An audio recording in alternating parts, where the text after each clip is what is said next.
오늘 이 밤에 주신 말씀은 시편 43편입니다.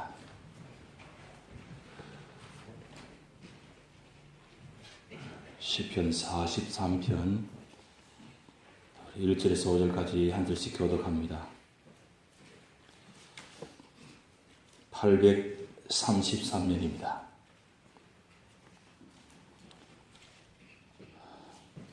하나님이여 나를 판단하시되 경건하지 아니한 나라에 대하여 내 송사를 변호하시며 간사하고 불의한 자에게서 나를 건지소서.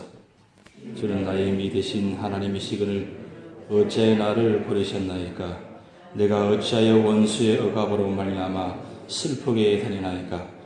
주의 빛과 주의 진리를 보내시어 나를 인도하시고 주의 거룩한 산과 주께서 계시는 곳에 이르게 하소서. 그런즉 내가 하나님의 제단에 나아가 나의 큰 기쁨이 하나님께 이르리이다. 하나님이여 나의 하나님이여 내가 수금으로 주를 찬양하리이다. 합독하시겠습니다. 내 영혼아 내가 어찌하여 낙심하며 어찌하여 내 속에서 불안해하는가? 너는 하나님께 소망을 두라. 그가 나타나 도우심으로 말미암아 내 하나님을 여전히 찬송하리로다. 아멘. 일반적으로 어떤 환란이 찾아오면 우리는 두 가지 모습에서 결정합니다. 승리하거나 무너지거나 둘 중에 한 쪽을 택하게 됩니다. 다시 말해서 환란을 통해 하나님께 더 가까이 가거나 아니면 하나님으로부터 더 멀어질 수 있습니다. 깊은 고통을 겪으면 여전히 예전 상태로 그대로 남아있는 사람은 아마도 아무도 없을 것입니다. 그 모든 것은 한 개인이 믿음을 어디에 두느냐에 따라서 달라진다고 합니다. 주님을 신뢰하는 사람에게는 고난의 시간은 주님께 더 깊이 의존하는 시기가 되지만 그렇지 않으면 아주 멀어져 버리면, 그래서 아유 가까이 하지 않고 멀리 떠나버리는 그런 모습, 두 가지 양면성을 갖고 있습니다. 여러분 지금까지 신앙생활 하시면서 어떤 모습으로 살아오셨습니까? 평소에는 잘 느끼지 못하지만 어떤 어려움이 다가오면, 환란이 다가오면 두 가지 양면성이 누구나 다 갖고 있습니다. 어느 쪽을 택하느냐에 따라서 그것이 신앙의 사람이냐 믿음의 사람이냐, 아니면 평소에는 잘 믿는 것 같은데 결정적인 순간에 믿음의 사람이 아닐 때가 있다는 말씀입니다.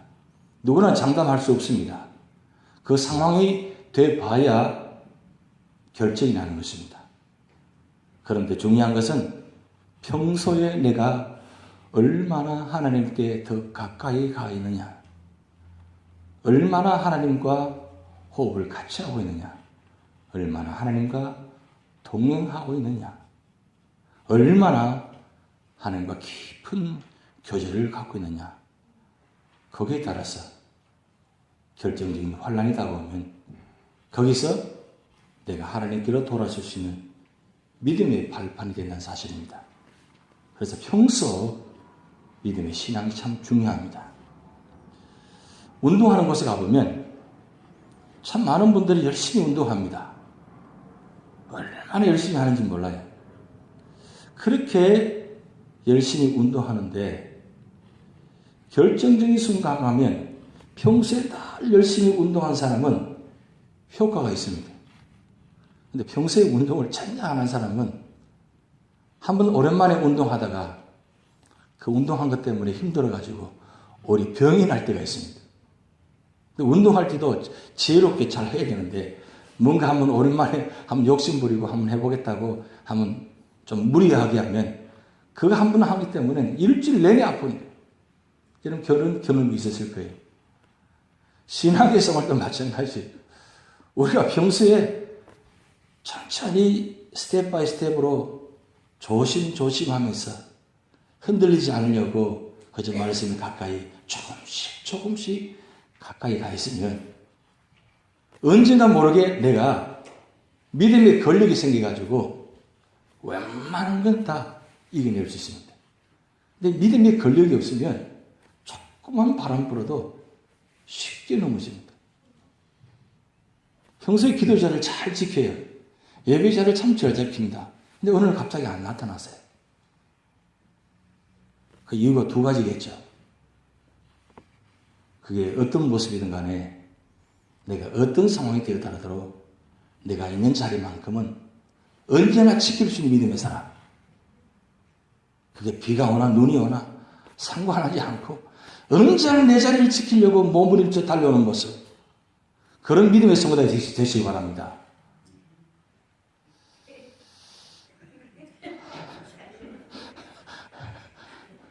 뭐 어떻게 하겠다는 거예요, 지금?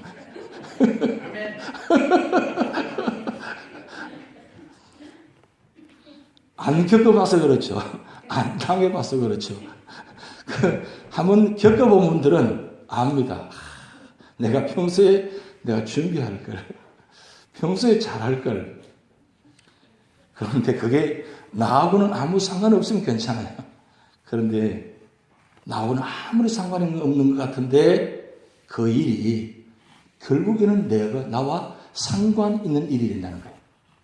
이런 교회를 예를 들자면 교회 일은 어쩌면 나와는 상관없는 일입니다. 왜? 그냥 예배만 들고 가면 돼.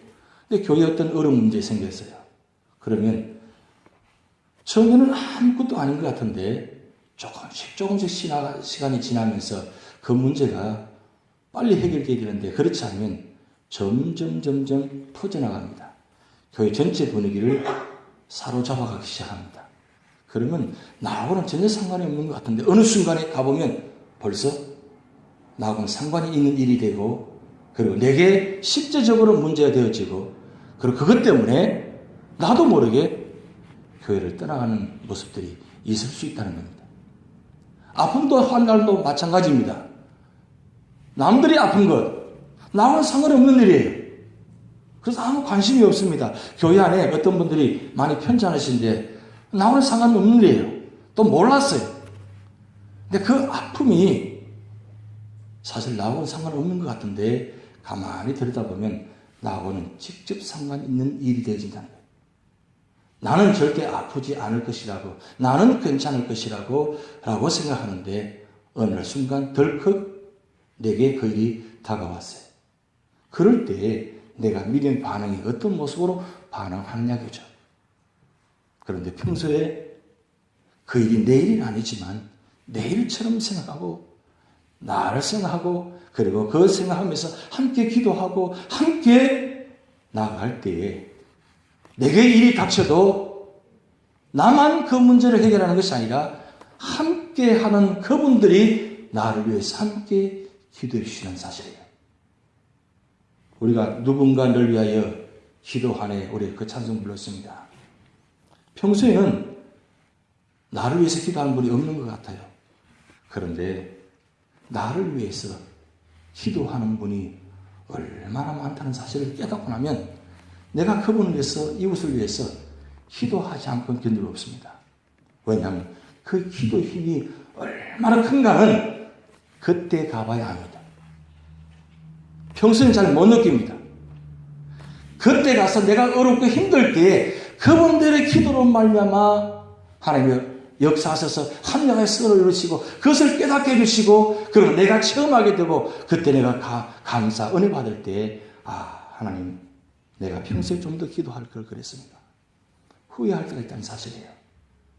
그래서 평소에 기도의 근력이 있어야 됩니다. 기도도 습관이 있어야 됩니다. 예수님께서 3년 동안 공생의 기간 동안 사역하실 때 언제나 틈만 나면 기도의 자리를 지켰습니다. 굉장히 그날따라 굉장히 힘든 사역을 많이 하시는데 그날따라 밤을 새워서 기도하십니다. 시작부터 마지막 십자가에 죽으실 때까지 기도로 시작해서 기도로 나아가시고 기도로 사역하시고 기도로 마지막 사명을 완수하셨습니다. 왜 그렇게 예수님께서 기도하셨습니까? 예수님이 기도하지 않았어도 되시는 분입니다. 신성하고 계신 분입니다. 그런 그분이 왜 그토록 그렇게 기도의 자리에 지켰습니까? 예수님도 하나님으로부터 은혜를 사모하는 분이었습니다. 그런 능력을 받으려고 몸부림쳤습니다. 그리고 혹이나 내가 이 사역을 하다가 하나님 뜻을 깨닫지 못하고 하나님 뜻을 벗어날까 싶어서 언제나 사역하고 난 후에는 다시 저도 들어가서 기도한 자리에 더 몰입해서 갔었어요. 특별히 많은 사람들이 환호하고 왕으로 삼을 때는 그야말로 도망가듯이 도망가셔가지고 기도를 지켰습니다. 왜 그렇게 하셨습니까? 자기 사명을 놓치지 않기 위해서. 혹시라도 내가 이 사명을 놓쳐서 인류를 구원하는 자리를 놓칠까 싶어서 혹이나 내 마음에 십자가를 치지 않고 싶은 마음, 그래서 십자가를 전날 밤에 게세마네 동산에서 이 땀방울이 핏방울 될 때까지 기도하시는 모습. 왜요? 그 사명 놓치면 온 인류의 구원이 없어지기 때문입니다. 그 사명을 감당하기는 너무나 고통스럽습니다. 왜? 인생을 갖고 계시기 때문에. 그토록 처절하게 할 수만 있으면 이 잔을 내게 지나가게 하옵소서. 그런 고통 가운데도 온 인류의 구원을 바라보면서 십자가를 끝까지 받아들이시면 나의 원대로 마옵시고 아버지 뜻대로 하옵소서. 그렇게 묵묵히 고통을 당하시면서 십자가를 지신 이유가 무엇입니까? 바로 예수님께서 본을 보여주시기 때문입니다. 믿음의 사람은, 예수 믿는 사람은 끝까지 이렇게 하는 것이더라고요. 우리는 어떻습니까?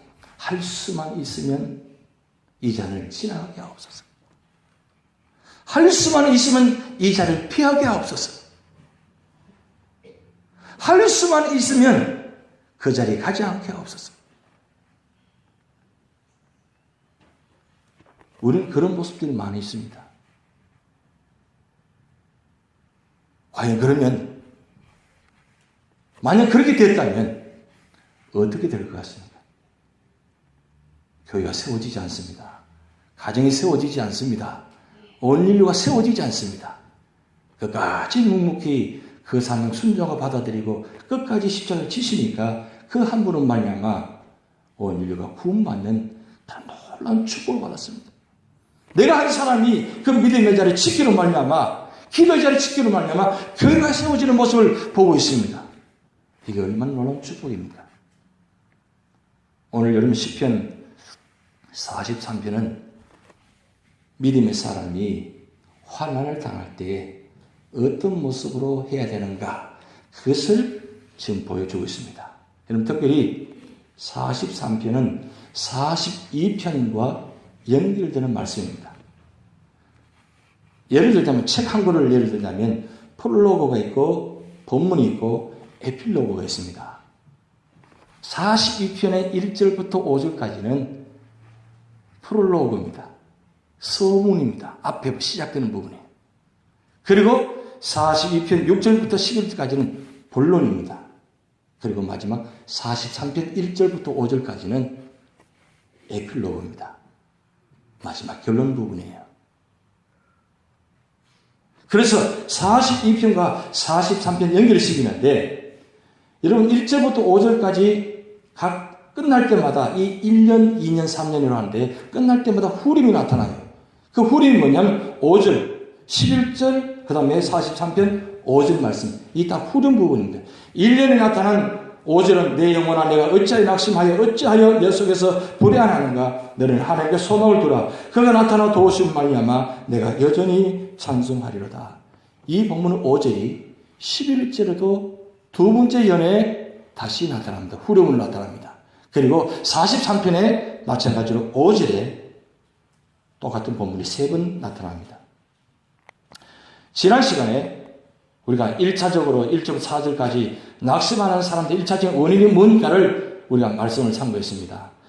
그 낙심 1차적인 원인은 뭐냐면 공중예배에 참석하지 못한 것 때문에, 그리고 주변 사람들의 조롱하고 비판한 것 때문에, 그리고 지난날에 그 아름다웠던 그것 때문에 낙심의 모습을 말씀 보았습니다.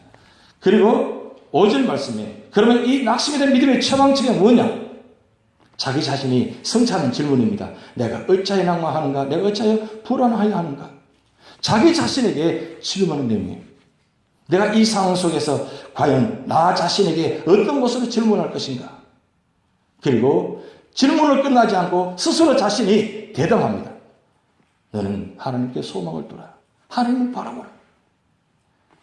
질문으로서 끝나지 않고 질문의 대답을 함으로 통해서 1년을 끝나는 통해서 믿음의 처방책이 이루어집니다.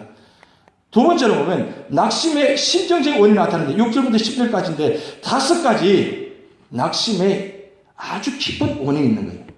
첫째는 어떤 물리적인 경리가 나타납니다. 6절 말씀 보면 42편 6절 말씀 보면 다가오는 모습들이 아주 힘든 모습들이 나타납니다. 그리고 10절 말씀 보면 밀려오는 시련들의 모습이 나타납니다. 그 다가오는 모습들이 엄청납니다. 도저히 견딜 수 없는 모습이 나타납니다. 그리고 그것 때문에 8절 말씀 보면 잠을 자지 못합니다.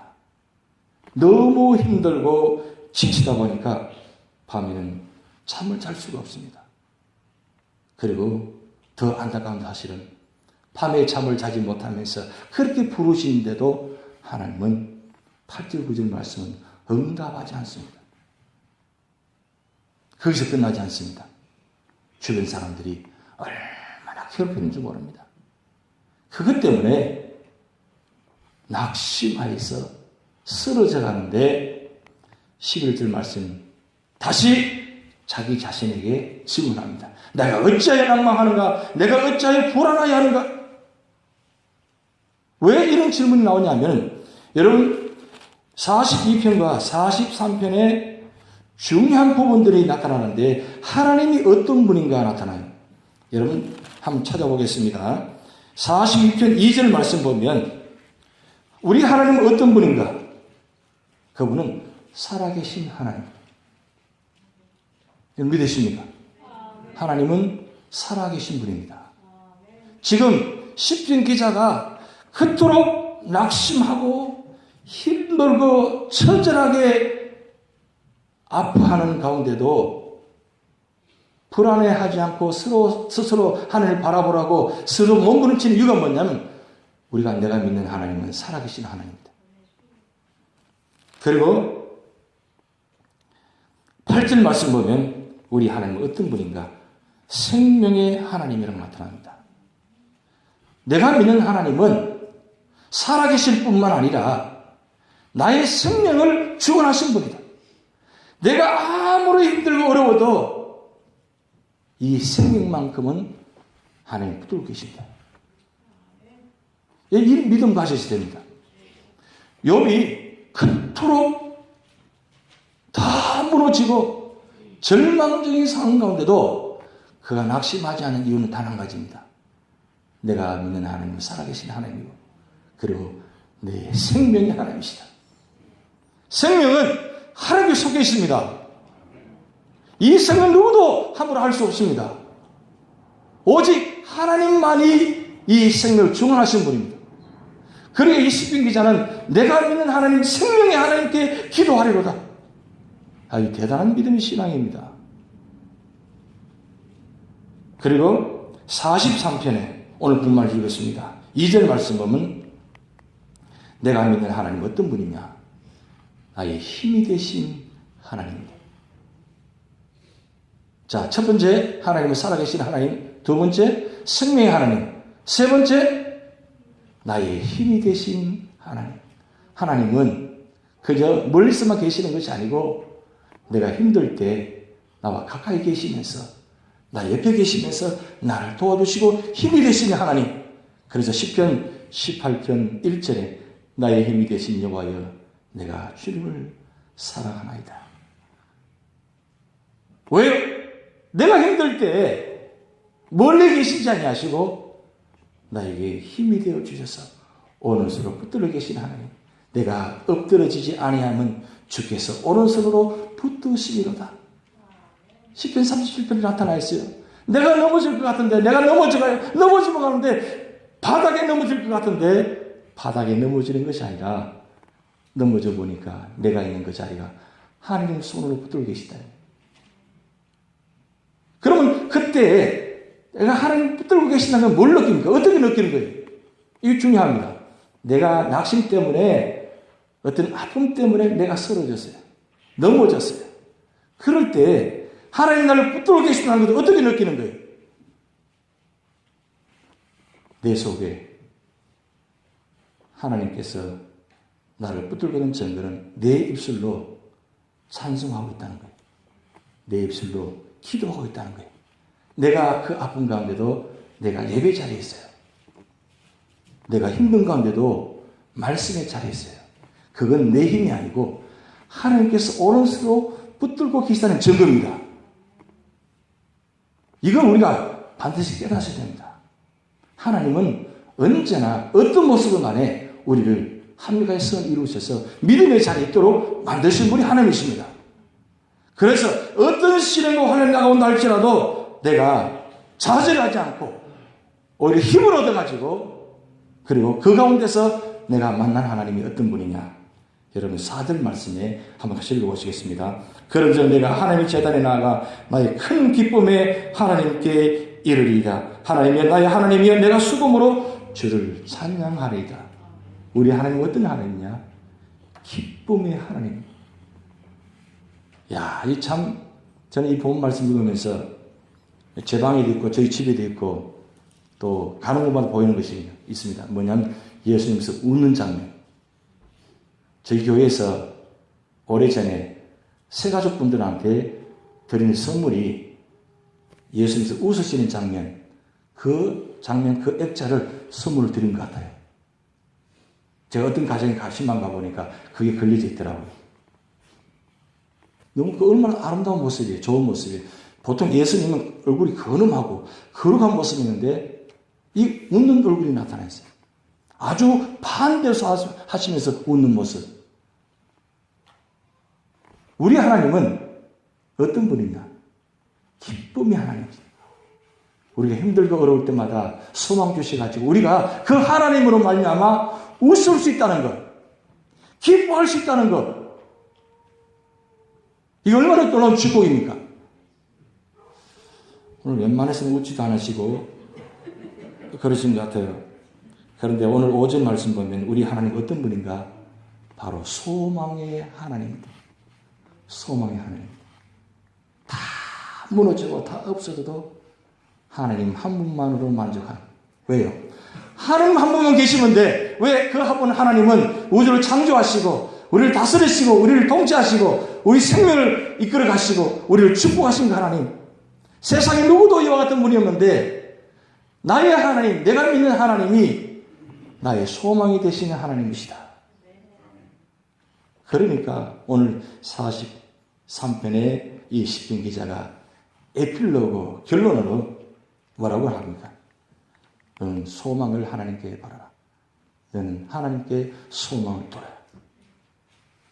여러분 오늘 1절 말씀 보면 이렇게 답합니다. 하나님이여 나를 판단하시되 경건하지 아니한 나라에 대하여 내가 송사를 변호하시며 간사한 부린 자에게서 나를 건지소서.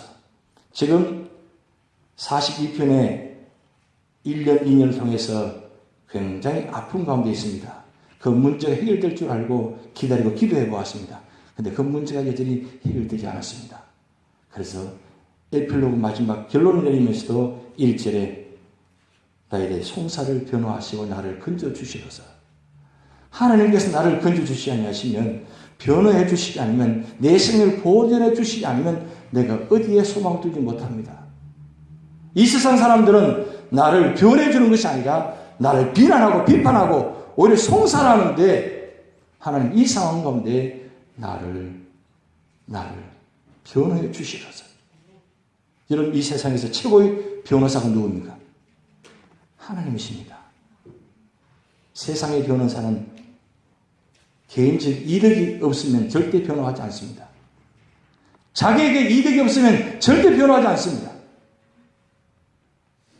그런데 하나님은 자기 자신 이득이 아니라 자기 자신이 변호를 맡은 그 사람에게, 변호할 그 사람에게 다 맡겨서 다 그 문제를 해결하기 위해서 실제적으로까지 해결해 주시는 그 하나님.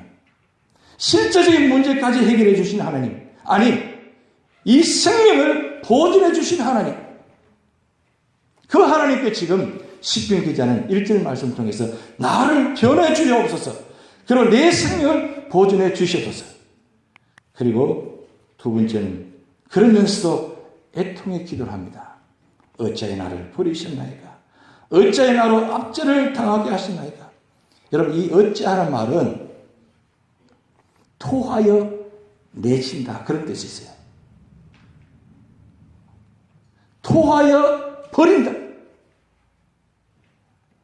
그 정도로 지금 시편 기자의 상황이 아주 절대절명의 상황입니다. 도와주시지 않으면, 하나님께 도와주시지 않으면 이 자리에서 도저히 모면할 길이 없습니다. 왜냐하면 도망가 있는데 언제 죽을지 모르는 상황입니다.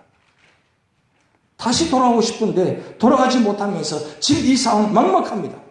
그런데 여러분, 이 원어의 뜻을 보면, 이 내용을 단편적으로 보면 굉장히 하나님을 원망하고 어떤 그런 모습으로 나타난 것 같은데, 사실 뒷면에는 어떤 원어의 뜻이냐면, 어찌하여 나를 버리셨나이까? 어찌하여 나를 압제를 당하게 하셨나이까? 라고 끝나는 것이 아니고, 하나님, 나를 토하여 내칠지라도 하나님 나를 붙들 줄 믿습니다. 믿음의 근거를 가지고 하나님께 토해내는 거예요. 실질적으로 하나님 나를 토하신 것처럼 보입니다. 하나님의 손을 내놓으시고 전혀 하나님께서 관심 갖지 아니하시고 버려두시는 같은 그런 상황적입니다. 그런데 이 시편 기자는 하나님이 나를 버린다 할지라도, 그런 상황처럼 느껴진다 할지라도 이 시편 기자의 마음은 절대로 하나님을 놓치지 않습니다. 그게 원어의 원문의 뜻이 담겨 있습니다. 그게 하나님의 놀라운 신앙입니다. 여러분, 우리 신앙생활 하면서 어떤 어려움 당하고 환난 당하면 처음에는 그런 하나님께서 언제 바른 시기에 때가 되면 나를 구원할 것이다, 그렇게 믿음을 갖고 있기 때문에 처음에는 낙심하지 않습니다. 원망하지 않습니다. 기다립니다. 시간이 지나면서 그 문제가 해결되지 않습니다. 점점 사방팔방으로 문제가 해결되지 않을 뿐만 아니라 더 힘들고 더 어렵게 만들어져 갑니다. 세상 사람들 비난합니다. 주변 가까이 있는 사람들까지 미련합니다. 심지어는 나를 욕하고 비판합니다. 그럴 때에 다 무너진 것 같고, 심지어는 하나님마저도 나를 멀리한 것 같고, 그런 느껴질 때가 있다는 사실입니다. 그런데 한 가지 중요한 건, 하나님은 절대로 외면하지 않았습니다. 단지 그 상황을 기다리실 거가, 때가 될 때까지 기다리신다는 겁니다. 근데 그때까지 우리가 기다리지 못하고 참지 못하다 보니까 마지막 거의 조금만 더 견디면 되는데, 그 조금을 견디지 못해서 내 입술로 털어버리는, 원망해버리는 그런 모습이 나타나지 않아야 된다 사실이에요. 왜냐하면 내가 생각하는 이 상으로 하나님은 나의 문제를 알고 계실 뿐만 아니라 내 이 문제를 해결하시기 위해서 사방팔방으로 문제를 해결해 나가시는데, 왜 지금 응답해 주시지 않냐? 그건 하나님께서 정확하게 우리가 생각하는 이 상으로 한 명의 선을 이루게 하시기 위해서 그때 가서 문제를 해결해 주신다는 겁니다. 근데 중요한 것은 우리가 믿음의 사람들은 그것을 끝까지 믿어야 된다는 거예요.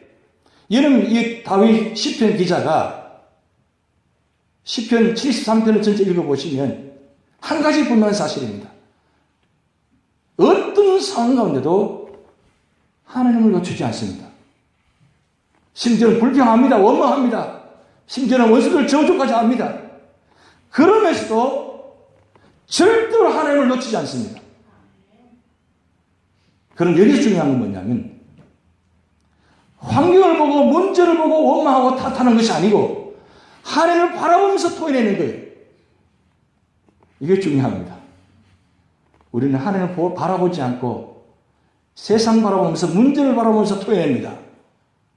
그래서 토해내는 것 끝나는, 오히려 더 돌아오는 것은 내게 절망밖에 없습니다. 그런데 하나님을 향해서 내 마음을 토해내고 내 마음을 나타내고 내 마음을 즐겨하면 하나님 다 받아주십니다. 다 받아주십니다. 그렇게라도 하라는 거예요. 답답하지? 힘들지? 다른 데 가서 원망하고 불편하지 말고 나한테 와서 이야기해. 내가 다 받아줄 테니까 다 이야기했다. 그래. 즐겨도 괜찮아. 나를 원망해도 괜찮아. 하나님 그런 마음이세요. 지금 시편 기자가 2절 말씀에 바로 그 모습이에요. 어찌해 나를 버리십니까? 어찌해 나로 앞전을 당하게 하십니까? 지금 누구에게 지금 하는 거예요? 사람에게 하는 거 아니고 환경에서 하는 것이 아니고 지금 하나님께 어찌해 나를 버리십니까? 라고 지금 탄식하고 있다는 사실이에요. 탄식마저도 절규마저도 하나님께 하고 있다는 사실. 이게 중요합니다. 여러분 세상 사람들이 가까운 사람한테 탄식해 보세요. 절규해 보세요. 처음엔 들어요. 조금 시간 지나면 힘들어합니다. 그래서 만나려고 하지 않습니다. 그래서 하는 말이 기도하면 돼. 기도하면 돼. 누가 기도하는 걸 몰라서 그렇게 이야기하는 거예요? 여러분 그때는 내가 하나님 마음으로 다 들어주셔야 됩니다. 왜냐하면 그 자리가 그분에게는 절대절명의 자리거든요. 혹여나 해서 여러분 가까이 찾아가서 마음을 토로합니다. 토로하는데 그 토로하는 마음을 끝까지 들어주면 그 자리에서 그분의 모습을 통해서 하나님을 만나게 돼요. 여러분 그거 체험해 보셨습니까? 내가 그렇게 탄식하며 그렇게 내 불평을 쏟아내는데 그분이 다 받아주니까 나중에 보니까 하나님께 내 토로함과 불만을 다 불평한 것 같은 그런 생각 들 때가 있을 것입니다. 그게 중요한 겁니다. 지금 시편 기자가 바로 그런 모습이에요. 내가 어떤 자리에 있달지라도 내가 하나님께 엎드릴 수 있는 사람. 지금 이 시편 기자는 세상에 엎드리는 게 아닙니다. 하나님께 엎드려서 눈물로 탄식하고 있는 거예요. 그러면서 회복을 구하는 기도합니다. 3, 4절 보면 우리 3절, 4절 같이 읽어보시겠습니다. 주의 빛과 주의 진리를 보내시어 나를 인도하시고 주의 거룩한 산과 주께서 계시는 곳에 이르게 하소서. 그런즉 내가 하나님의 제단에 나아가 나의 큰 기쁨에 하나님께 이르리이다. 하나님이여 나의 하나님이여 내가 수금으로 주를 찬송하리이다. 지금 시편 기자는 입토로 토로하며 탄식하며 기도하는 내용이 주 하나의 목적은 그겁니다. 내가 다시 예루살렘에 돌아가서 내가 주님께 예배드리고 싶습니다. 그래서 주님께 예배드리러 갈 수 있는 그 길을 비춰주시고 빛을 비춰주시고 말씀을 언어로 인도하셔가지고 성전으로 돌아가서 성전에서 나가서 주님을 찬양하고 싶습니다.